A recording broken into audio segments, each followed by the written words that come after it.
Hey everybody, welcome back to another episode of I Don't Work Here Lady, where irate customers mistake other customers for employees.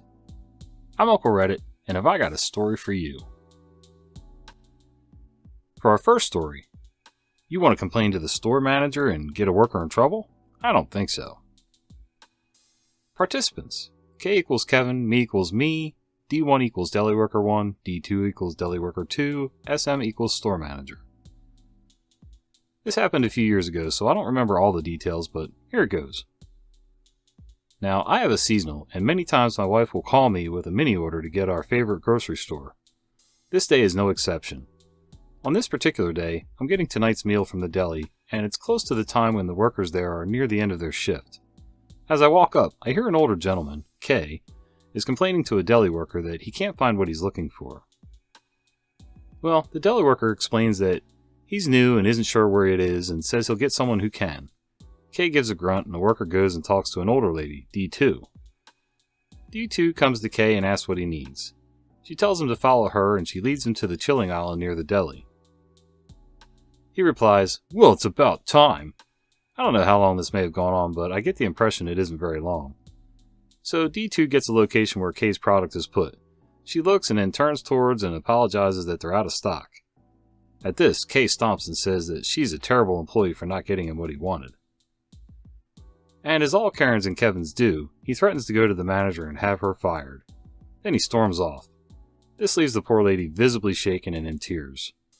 While this was happening, I picked up what I needed, but stayed till the matter finished. Due to his agitated state, I was concerned for the employee's safety. After Kay had left, I made sure to talk with the store manager about how another customer had left his deli worker in tears. He was quickly and clearly concerned and immediately headed off towards the deli. At this, I took my purchase home. Approximately 18 months later, I ran into D2, who was still at the deli.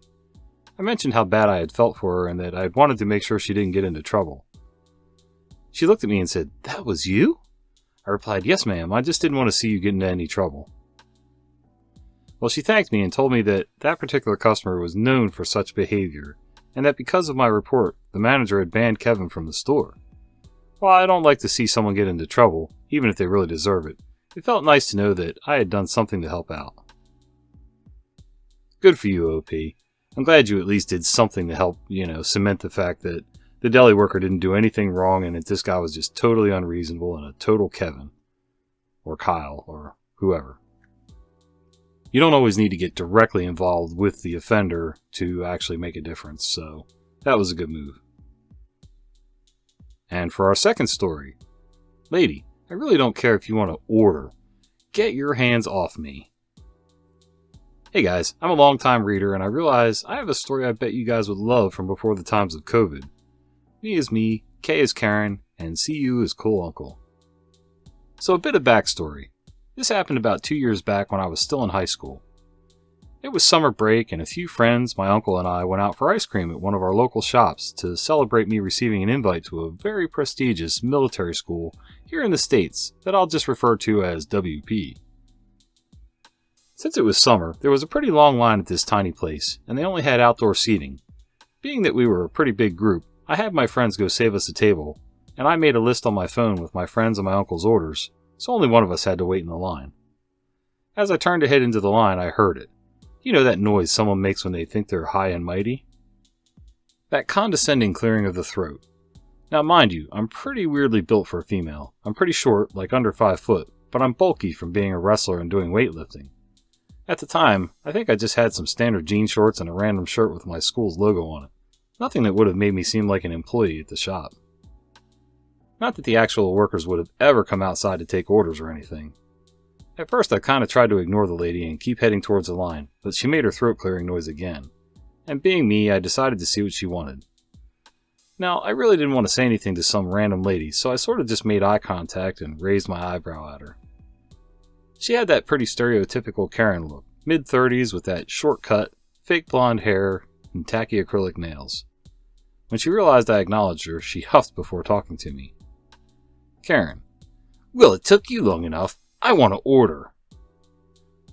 Like, I sort of knew this bee was going to be loud and really irritating, but I wanted to keep my cool and just explain the situation. Me: Miss, I don't work here. I'm just grabbing what me and my group want so we don't have to stand in. Karen, I don't care if you want to help your friends first. I watched you write down their order. You work here and now you'll help me as well. Okay, so clearly I was dealing with a crazy lady. Great. Me, Miss, I just told you I don't work here. I'm just doing my group's order. After that, I turned to walk away. Turns out that apparently, like most Karens, sudden movements upset them. As I turned, I felt those fake acrylics press into my wrist. This bee actually decided to grab me. I quickly ripped my arm from under her grip as I turned to face her. The mere fact that she had the audacity to grab me, even if I was an employee, there was no reason to place your hands on someone. Me, look lady, even if I worked here, which I don't, you have absolutely no reason to ever lay your effing hands on me. Through this shouting, my uncle grabbed the manager to come help me out. They came out just to see me wrench my wrist from this Karen's grasp.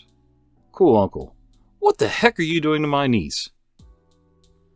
He grabbed my arm to check over my wrists. I knew I was bleeding a bit from when she dug her nails in, but I didn't really notice it too much. The manager was trying to ask the Karen about what happened, as Karen rants about how I was rude, didn't want to take her order, and how I assaulted her. Now, obviously, she didn't have any marks on her, while I was the one with nail marks on my wrist. The manager calmly explained that I didn't work there, nor did the workers come around to take orders. My uncle told the manager while I was okay, the lady needed to go. Needless to say, I got my ice cream and had a pretty nice time after that.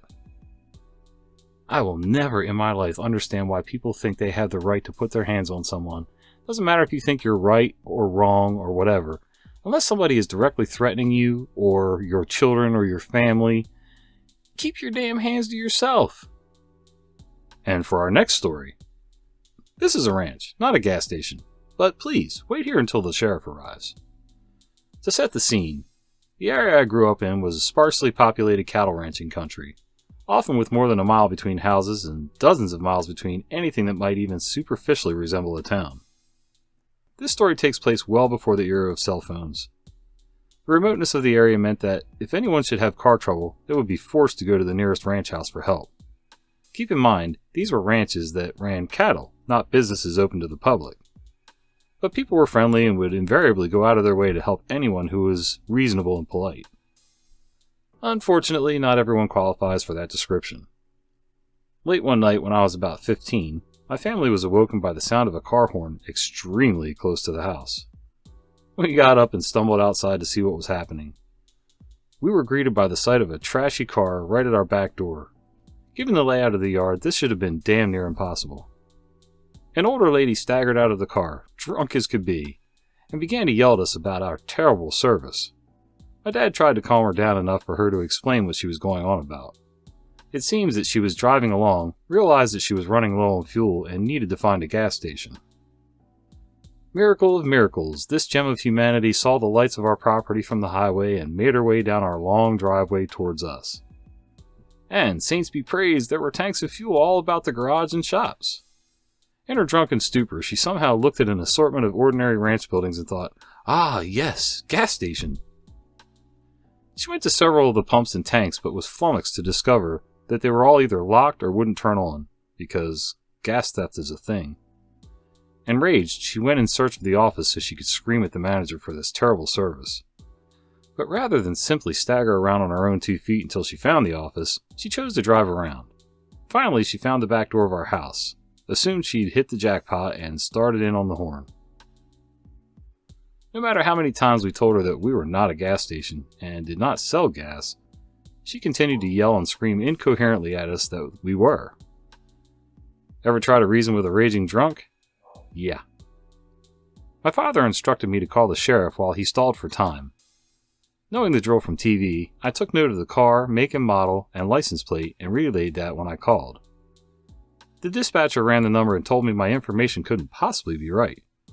I went back out to verify and came back to tell dispatch that I was correct. Hoo boy, it turned out that Our Lady of the Perpetual Inebriation had switched plates on the car, and this really fired up dispatch. I got the impression there were links to other offenses. I was right. Dispatch told me they were sending a deputy immediately, and he would be out to our place in about 25 minutes. I discreetly relayed this to my dad, who proceeded to put on a masterclass in time wasting. After about 10 minutes, however, the drunk woman was frustrated and wanted to drive out. My dad didn't like the idea of this insensate lunatic doing any more driving around our breakable stuff, so he got behind the wheel and, slow as can be imagined, steered the old heap through the hazards of the yard and back out to the driveway. See, her initial entry into the yard was fraught with peril.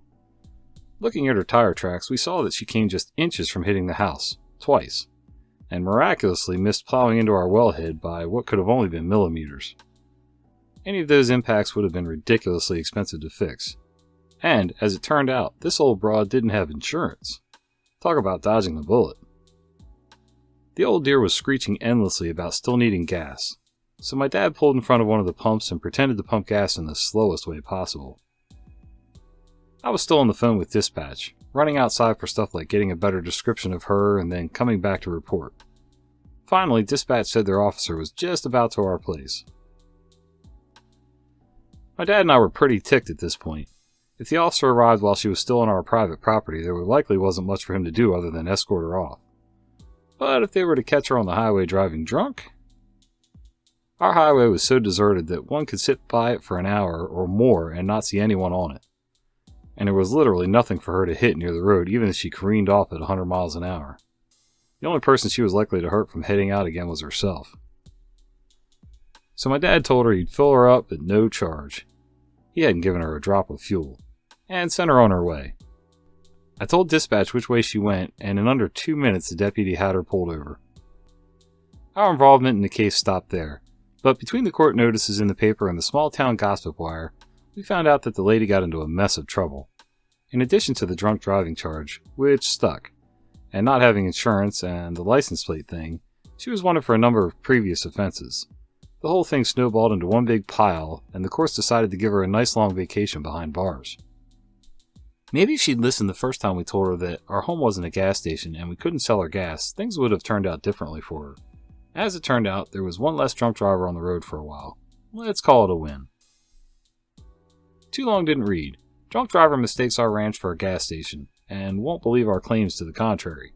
We wasted her time until the sheriff could arrive and arrest her. Well, that's a new one, OP. I don't think I've ever heard of anybody doing that before. I've heard of them mistaking, convenience stores for fast food restaurants and things like that, but a ranch in the middle of nowhere? That's incredible. Although I gotta say, I'm not so sure.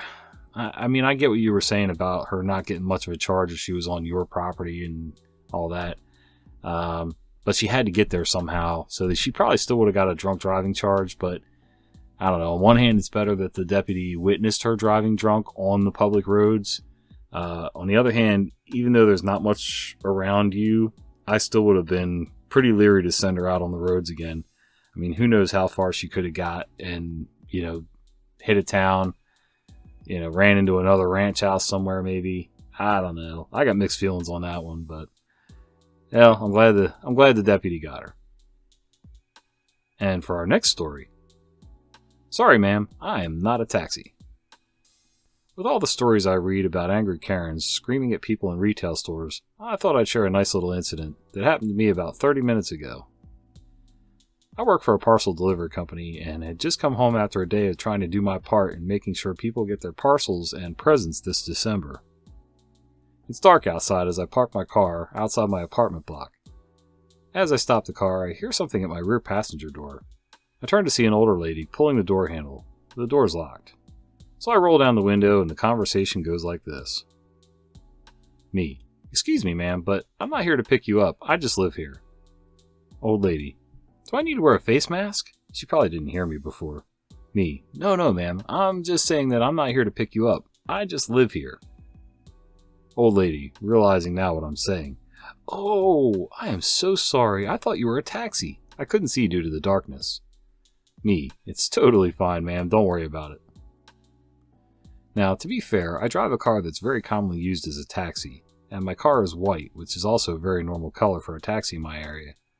And just as we finish the conversation, the taxi she's waiting for pulls up. And ironically enough, same model as my car, same color as my car. Nothing explosive or exciting or anything, just a nice little encounter. Well, that's nice, OP. I like a wholesome story once in a while.